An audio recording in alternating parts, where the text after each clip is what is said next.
Hey guys, I'm Mark from Porsche of Sport and welcome to week 11 of the Premier League review. If you are new to this series, what we do is we take a look at the Premier League results from the past weekend. We then take a look at the Premier League tables and finish by looking at the top goal scorers. And something a little different this week here is a list of the Premier League results from the past weekend along with their timestamps in the video. If you want to hear about a specific match, just go to the time next to the game to skip out all the other bits. I'll explain why I'm doing this later on in the episode, but without further ado, let's get into our first game. We start off with Liverpool versus Watford. We are top of the league. We are top of the league. We are top of the league. We are top of the league. Yes, you heard me right. Liverpool are top of the league this weekend and I am buzzing. After everyone slipped up this weekend, apart from Chelsea, all Liverpool had to do was win and they went top. And they smashed Watford. It would take until the 27th minute until Liverpool took the lead, and it was our big summer signing this year, Sadio Mane, continuing his great form this season. It came from a corner that is worked short to Felipe Coutinho, whose cross is aimed for the former Southampton man, who heads home at the far post. 3 minutes later, Liverpool would double their lead, and it was the little magician who got the goal, and what a goal it was. The other Brazilian, Roberto Firmino, gives it to Coutinho, who strikes the ball across the ground from about 20 yards out. Liverpool basically had the game won by half time, as in the 43rd minute, Emre Can puts the horse 3-0 up. Adam Lallana plays a cross into the middle and Emre Can leaps like a salmon and scores for the second week in a row. Liverpool did look like they were playing against a League One side, but then again, maybe a League One side would have put more of a fight. That's not me taking the piss, Watford fans, because even you have to admit, your team was shite. Liverpool added a fourth goal in the 57th minute when Adam Lallana gets to the byline and cuts the ball back for Roberto Firmino, who was able to tap the ball into an empty net. Liverpool would just be adding to the misery at this point, as in the 60th minute Sadio Mane got his second of the game and Liverpool's fifth. Jordan Henderson passes the ball to Roberto Firmino, who then simply lays it off to Mane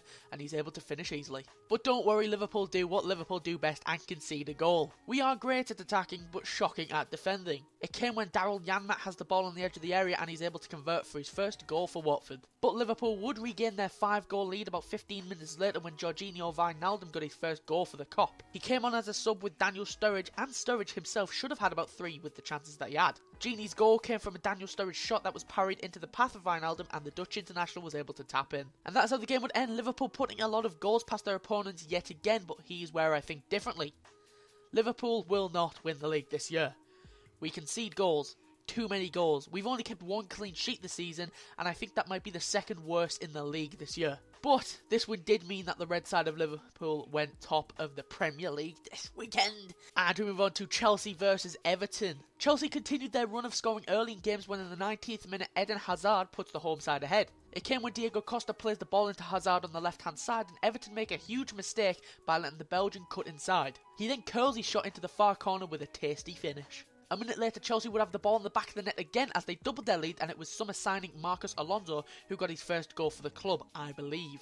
Eden Hazard was involved in this goal as well as he regains possession inside the Everton half. He splits the defence with a brilliant ball through to Diego Costa, who unselfishly squares the ball for Marcos Alonso to drive the ball into the net. Just like last game, Chelsea already had the game won in the first half, as in the 42nd minute they added a third and it was the Premier League leading goal scorer who added another one to his tally. It came from a Chelsea corner when Chelsea do what they've been doing all season, as Nemanja Matic flicks the corner on at the near post and Diego Costa is there to smash in.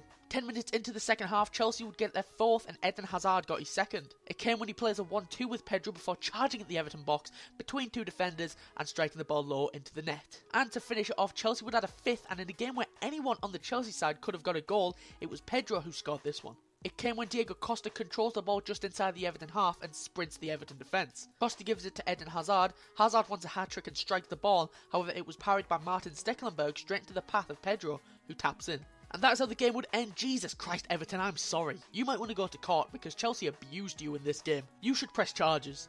Chelsea absolutely dominant in this game, and this new 3-4-3 formation that Chelsea are playing is deadly. They are looking strong, and after looking a little bit shaky at the start of the season, they are well and truly in this title race. And we move on to Burnley versus Crystal Palace. It didn't take long for one of these teams to open the scoring, and it was the home side Burnley who went 1-0 in the second minute of the game. And it came from a Crystal Palace corner. Palace take the corner and it comes to nothing, and Burnley broke with Jeff Hendrick before finding Johan Berg Gudmundsson. He crosses it to Matthew Lawton, but his goal-bound shot is saved by Steve Mandanda, but he couldn't keep hold of it and Sam Vokes is on hand to finish the rebound and put Burnley 1-0 with his very first touch of the ball. After having a world-class performance in goal last week against Manchester United, Tom Heaton is attracting attention for all the right reasons. And this week he looked like nothing was going to beat him again, as Burnley's second goal started with the Burnley keeper. It came when Heaton got down low to save a shot from Wilfred Zaha. and Burnley were able to break from this. Johan Berg Gudmundsson has the ball and shoots with a low shot from about 20 yards out. Easy save for Mandanda. Or at least it should have been. Mandanda gets onto the ball, but it squirms underneath him and into the net. Remember earlier when I mentioned that Sam Vauc scored with his very first touch of the game? Well, Crystal Palace player Connor Wickham decided anything you can do, so can I. Connor Wickham came off the bench about 2 minutes earlier, and when Wilfried Zaha rolled the ball into the box after beating his man, Connor Wickham was there to drill home with the shot. And Crystal Palace would look to complete the comeback from the penalty spot when Matthew Lawton handballs Andros Townsend across. The referee has no choice but to call for the penalty. Christian Benteke steps up, and a little stutter in the run-up sends Tom Heaton the wrong way, and Benteke was able to put the ball into the bottom left corner. The game looked like it was going to end the draw, but in the 94th minute Burnley win the game with basically the last attack. And it came from another counter-attack from Burnley. Earlier goal scorer Johan Berg Gudmundsson is on the right, and his cross finds Ashley Barnes, who fired the ball home. But after this, Crystal Palace go straight on the attack and hit the crossbar, so this game was mad. And that's how the game would end, Burnley stealing it at the depth, and they are doing well for themselves this season. Burnley are turning into a team where you know you're going to have to battle really hard against. They beat Liverpool earlier this season, Arsenal barely got past them, and they held Manchester United to a point. They are doing well for themselves this season, and this result put them in the top half of the table. And we move on to Swansea versus Manchester United. I don't really want to talk about these scumbags, but I guess I have to because they actually scored this week, so I guess we'll do it. Pogba scored, it was decent. Zlatan scored, about time you scored again, you waste man. Then Zlatan scored again and the BBC jizzed. Swansea would get a goal back and it came in the 69th minute. When scumbags R us are caught napping at the back and Mike van der Horn leaps to head in from a Gylfi Sigurdsson cross. But that's how the game ended. United win, but who cares about them? They can't even beat Fenerbahce. Idiots. Swansea lose yet again and they are slowly looking more likely to go down. And we move on to Bournemouth versus Sunderland. Sunderland went into this match still looking for their first win of the season, but they wouldn't take the lead as 11 minutes into the game Dan Gosling put the home side 1-0 up.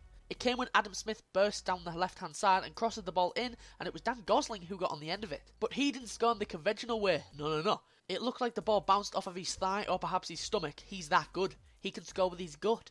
Haven't seen Messi do that. Sunderland would equalise in the 33rd minute to everyone's surprise, and it was Victor Anishabi who got his first goal for the Black Cats. It came when Jermaine Defoe plays it to Anishabi, who absolutely smashes it from about 8 yards out. But Sunderland wouldn't make winning the game easy for themselves as they went down to 10 men when Stephen Pienaar got himself sent off. It came when his studs introduced themselves to Junior Stanislas' shin and Pienaar picked up his second yellow. But to be honest, this challenge could have been a straight red. But would you believe it, in the 73rd minute Sunderland got themselves a penalty. And it came when Adam Smith brought down Sunderland goalscorer Victor Anishabi in the box and Mike Dean pointed to the spot. Jermaine Defoe stepped up and smacked the penalty down the middle. And that is how the game would end, Sunderland finally recording their first win of the season. But they need to do this a lot more if they want to stay safe. And we move on to Hull versus Southampton. Southampton had the perfect start to the game when Curtis Davis brought down Maya Yoshida in the box and referee called for the penalty. Charlie Austin stepped up and smashed it straight down the middle. Hull would equalise the scoring 15 minutes into the second half when Robert Snodgrass finishes from about 12 yards out. The goal really came out of nowhere, and when the ball fell to Snodgrass he didn't make any mistake, and at this point the KC Stadium erupted. The KC Stadium erupted again 2 minutes later when Hull City took the lead, and it was their captain Michael Dawson who got the goal. It came when a Hull City free kick was whipped into the box and Michael Dawson rose highest to flick the ball in at the near post. There's nothing worse than being in front and then being behind, but it must be a lot worse to be ahead in the 60th minute and then be losing in the 63rd. And that's how the game would end. Southampton, after beating Inter Milan midweek, go to losing to Hull City this week. If that's not the definition of a fall from grace, I don't know what is. But let's not take anything away from Hull City. They wanted those points and you couldn't blame them for being happy with 1 point. They showed the moxie to grab all 3 and that is their first win since the second game of the season. And we move on to Leicester versus West Brom. Well, this game was bloody dead for the first half. Our first bit of action came in the 52nd minute when West Brom went ahead. The game really needed this to liven it up and it was a great goal finished by James Morrison. Matt Phillips had the ball on the right hand side and he whipped it across and James Morrison gets his head onto it and nods it into the net. But 3 minutes later, Leicester would equalise and it was Islam Slimani who got the goal. This goal also came from a cross and it was the two Algerians linking up. When Riyad Mahrez whips in a cross for Slimani, who looks offside to me, but he heads it back across the keeper and Leicester went level. But in the 72nd minute, West Brom would have the lead again and it was Matt Phillips who finished it. But it ended up being Leicester player Danny Drinkwater who got the assist. The ball is in the air and Drinkwater tries to play it back to the keeper. Terrible contact with the ball and this allowed Matt Phillips to run through on goal and dinks the keeper to send West Brom ahead once again. And that's how the game would end. West Brom got a win for the first time in 2 months, but this is the bigger stat. This is the first time that Leicester have lost at home for over a year. The last time they lost at the KP Stadium was September 2015. Madness. But I love this tweet from Gary Lineker. It says that Leicester could be the first team to win the Champions League and get relegated in the same season. Shat on Leicester. And we move on to Arsenal versus Tottenham, the North London derby. Surely it's got to have a load of goals in it. No. The first half was end-to-end stuff, but Tottenham should have probably been ahead in the first 30 minutes as Arsenal just couldn't break them. But in the last 10 minutes of the first half, Arsenal really sprung to life and their hard work paid off, as in the 42nd minute an own goal would put them in the lead. It came from a free kick and Mesut Ozil stepped up to take it. The German put the ball into the box and it was Kevin Wimmer who got the final touch and buried it into the bottom left corner of his own net. A lot of Tottenham fans were complaining that this was an offside goal as Alexis Sanchez was offside and was interfering. But Sanchez didn't do anything wrong, he was just offside. The man who Kevin Wimmer was battling was Laurent Koscielny, who was onside. But in the 50th minute, Tottenham had the perfect opportunity to go level as they were given a penalty. Moussa Dembele is inside on the edge of the box and he's being bullied by about 3 Arsenal defenders. But the straw that broke the camel's back came when Laurent Koscielny sticks out a foot, makes no contact with the ball and brings Dembele down. On his first game back from an injury, Harry Kane stepped up to take the spot kick and slots it down the middle. And that's how the game would end. A few close chances for both teams, but nothing to write home about. If I'm honest, Arsenal should have won this game as Tottenham seemed too happy with a point in the end. Tottenham fans, you surely can't be happy with their form. Unbeaten in the league, yes. 5 wins, 6 draws, that's terrible. But anyway, a draw for both of these teams keeps Arsenal level on points with Manchester City and keeps Tottenham 5th. And we move on to Manchester City versus Middlesbrough. Manchester City were all over Middlesbrough like a rash, but they couldn't find the net as Victor Valdez was having a decent game. But in the 43rd minute, City finally found the net and it was Sergio Aguero who got his 150th goal for Manchester City. It came when Kevin De Bruyne whips in a tasty cross and Aguero was able to put the ball home. Manchester City should have been about 5-0 up in the first half, but they were only able to put one past Borough and it looked like they were going to win 1-0. But would you bloody believe it, the newly promoted team drew level in the 90th minute against Manchester City, the team that dominated Barcelona midweek. Middlesbrough equalised. It came when George Friend played a deep cross into the Manchester City box and Martin de Roon gets his head onto it and powers the ball home. Up the Borough. And that's how the game would end. This will feel like a win for Middlesbrough coming to the Etihad Stadium and getting a point. But we shouldn't be surprised because before this, the last time that Middlesbrough met Manchester City was last year in the League Cup. And Middlesbrough knocked City out of the League Cup last year on penalties. And in 2008, the season that Borough got relegated, Borough smashed City 8-1. I'm not lying, Google it. And just throwing it out there, Barcelona came to the Etihad Stadium midweek, got absolutely smashed by Manchester City. Middlesbrough came to the Etihad Stadium and drew 1-1 with the same Manchester City side. This can only mean one thing, Middlesbrough are better than Barcelona. Confirmed. But a draw for Manchester City put a sparkle in the eyes of Chelsea, Arsenal and Liverpool. And finally, we move on to West Ham versus Stoke. This game was dead in the first half and it would take until the 64th minute until we got our first bit of action, and it came in the form of an own goal for Stoke. It came when Dimitri Payet played in a cross and Mikel Antonio was there to put the ball on target and into the net. However, the ball did take a deflection off of Glenn Whelan, so it did go down as a Whelan own goal. But West Ham wouldn't be ahead for long as 10 minutes later Stoke substitute Bohan scored after only being on the pitch for 90 seconds. And West Ham keeper Adrian will want to forget about this moment. It came when John Walters gets the ball on the right hand side of the West Ham box. For some reason, Adrian decides to come out and delete John Walters. He absolutely smashed him. But John Walters was able to get the cross into the box and Bojan scores into the empty net. The referee probably would have given a penalty if Bojan didn't score, but Adrian did pick up a booking nonetheless. And that's how the game ended, both teams sharing the points, and I'm really not sure what else to add. Apart from the goals, this game was pretty dead, so yeah, just gonna stop talking about this game now and move on. So that's all the fixture I've got for you this week. Before we go, let's have a look at the Premier League table and top goal scorers. First, let's have a look at the Premier League table. So starting with the top 5, as you can see, Liverpool are top of the league going into the international break. And this is the first time that they have officially been top since May 2014, the season where we slipped up.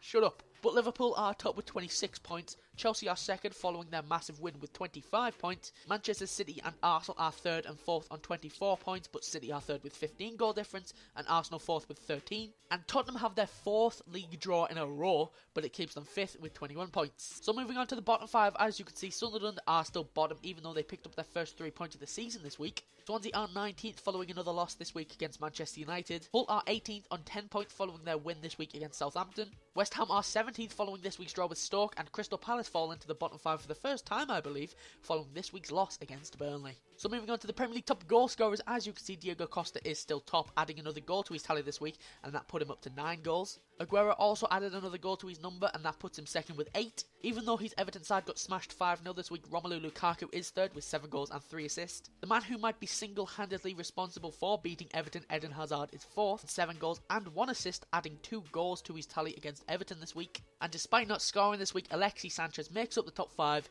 with 6 goals. So that's all I've got for you this week. If you enjoyed it, please be sure to leave a like and subscribe, and I'll be back in 2 weeks for the next episode of the Premier League Review. Won't be an episode next week because we have the international break, unfortunately. If you want to follow me on Twitter or subscribe to my personal YouTube channel, the links are in the description down below, or I will actually have the new annotations on the screen this week. The reasons that they weren't there last week is because you can't have the old annotations and the new ones in the same video, so that's why I have the timestamp on the fixture list now, as it's no longer possible for you to click on a game and skip to it and have the new swanky annotations in the same video, which is bollocks. But yeah, rambling over, my channel is in the top right of your screen to click, the Portion of Sport channel is in the top left, and the previous episode of the Premier League Review is also on the screen somewhere. But anyway, I've been Mark from Portion of Sport, and I'll catch you later.